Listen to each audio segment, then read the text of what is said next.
the biggest regret from dying people is I wish I'd led a life that was truly authentic to me and not one appeasing other people. I wished I'd lived a life that was authentic and true to me. And that is really at the core of the willingness to be cringe.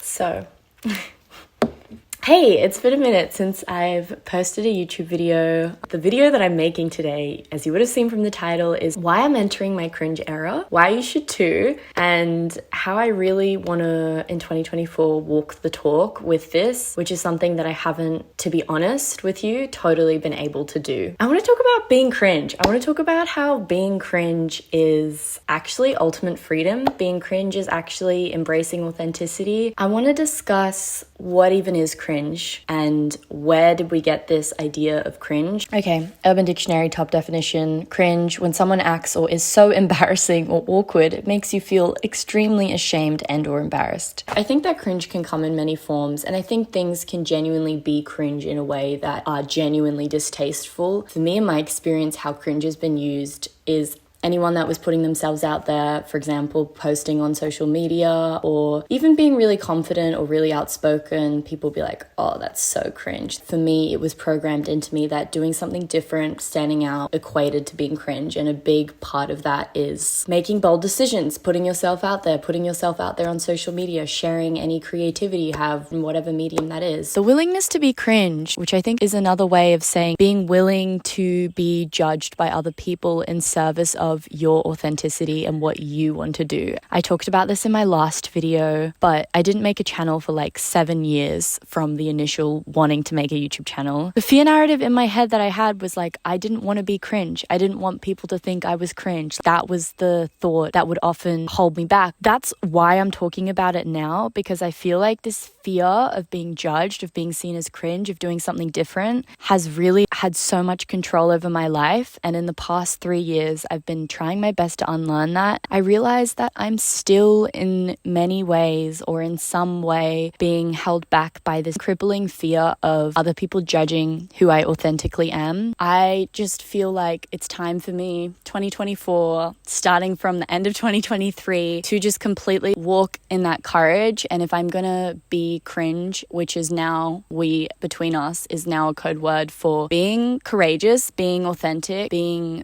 fucking brave and strong and inspiring. I am not going to do it 85%, I'm going to do it 100%, and to really embody that self in every single situation and context in life. I just want to say 2024, it's time to enter the cringe era. It's time to start the business. It's time to start the YouTube channel. It's time to create that short film. It's time to pursue that passion that you've always wanted to pursue but are so afraid of failure that you haven't. I think of moments where I have portrayed my authenticity or put off something that I really wanted to do because of fearing how other people would judge me. And it's like, I literally saw this Dostoevsky quote and it was like, your biggest failure is that you portrayed yourself for nothing.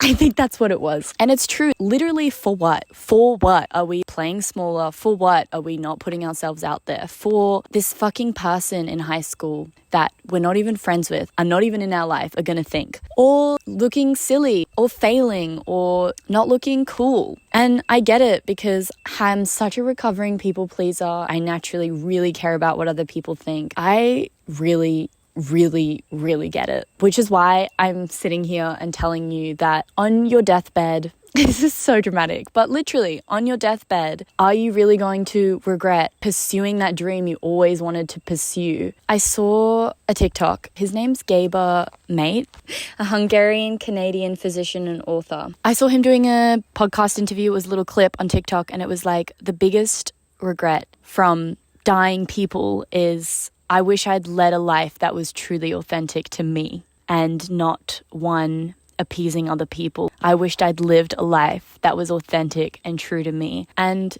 that is really at the core of the willingness to be cringe. I'm just like really allowing that to sink in as well, because I know that I'm in the right good headspace right now, and like I'm pep talking myself right now. I know there are moments that I'm going to look back on this video and I'm going to cringe. But I think that actually the fact that you are cringing is indicative of the fact that you actually did something worth doing. You actually did something courageous. You actually did something different. A quick rant, a little personally in my life. I'm 21. I'm so young and I don't feel lost because I'm actively pursuing things that I'm interested in. I don't have it all figured out, but I'm just in this really weird spot right now, and I've been making a series of being in your 20s because being in your 20s is just a really confusing time, and it's a time where you're really getting to know yourself, trying to find your place in the world, figuring out balance in life, balance of social life, relationships, health, career, what your vision is, what your values are. And I've been like so deep in that contemplative zone. And one thing that has been part of that is actually getting fucking clear about what truly matters to me. And from that compass, navigating through life. And I think one of those things is really, for me, it's the courage to break out of the boxes of what other people place on you, what everyone else is doing, and actually and I'm doing this, I'm trying to be so used to this process of coming back in, and listening to my own inner authority, connecting to whatever is true to me in what I'm doing, in what I'm saying, and who's around me. And yeah, placing that above all. I just really know what it feels like to feel so confined and limited by that, and to feel like there's no way that you could ever actually be more authentic, actually show your true feelings and share your creative voice, share what you really think. Just want to encourage people to get that fucking inner critic, inner cringe monitor that is constantly trying to make what you do more digestible or more trendy or more acceptable, and to actually allow yourself to express who you are in its rawest, truest expression. Because in life and in connection and in art, that is truly the most healing thing that you can do. Feelings are unstable and ebb and flow, but it's what you continuously do that really defines who you are and what you actually stand for. I hope that you've enjoyed this video. I hope that you've gotten something from it. Yeah, I'll see you in my next video. Bye!